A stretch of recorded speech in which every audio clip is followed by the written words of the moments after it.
کاست سیاه کشش پلاس کم شده، دریچه هم شکسته. خیلی تعویض کنیم این قسمت دریچه رو.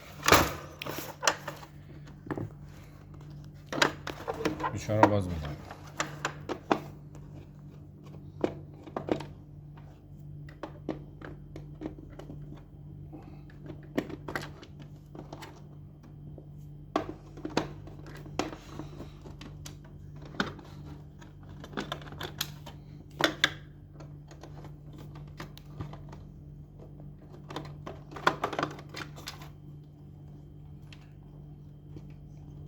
پنج تا پیچ باز میکنیم. این دو تا پیچ نیاز نیست، ریدن و وقتی این 5 تا پیچ باز شدن 1 2 3 4 5 تا 4 تا خار پلاستیکی بغلا هست.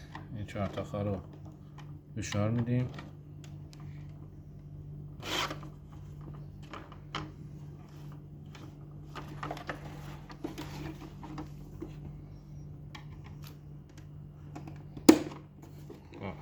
این یک مورد، دو تا،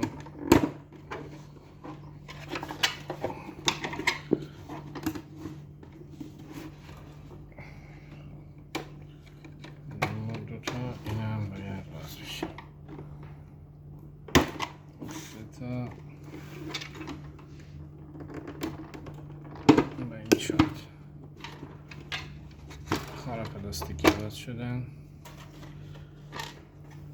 کاست رو باز کردیم به همین راحتی. خب میبینیم داخل کاست چی داریم. این ریل دریچه که میبینیم که در واقع آسیب دیده، 2 تیکه شده. اینو در میاریم.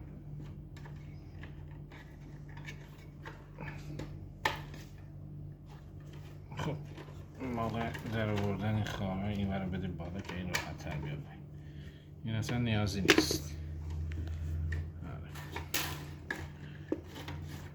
اینجا هم ریل کاسته. اینجا یه پیل پلاستیکی معمولا اینا میشکنه، بالا پایین کردن میشکنه.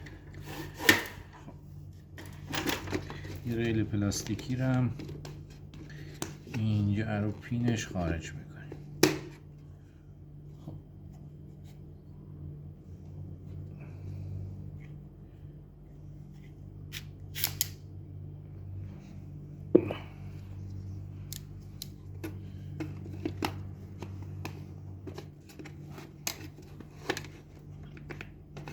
ریل پلاستیکی. این محور نیازه یه گریسکاری بشه، چون این قسمت وقتی که فشار داده میشه تا اینجا میره عقب و دریچه های کاست رو باز میکنه. به این صورت میاد تا عقب، دریچه های کاست رو باز میکنه. این که میاد عقب، دریچه های کاست باز میشه. یعنی فنری که جلو عقب میکنه اینو به این صورت.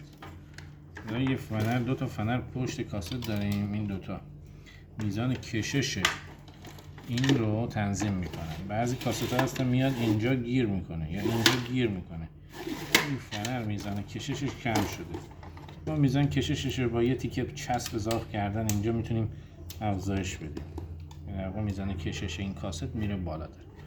حالا معمولا پلاستیکش میشکنه، این پلاستیک میتونیم عوض کنیم و دیگه چیزی نداره. بستن هم عکس باز کردن.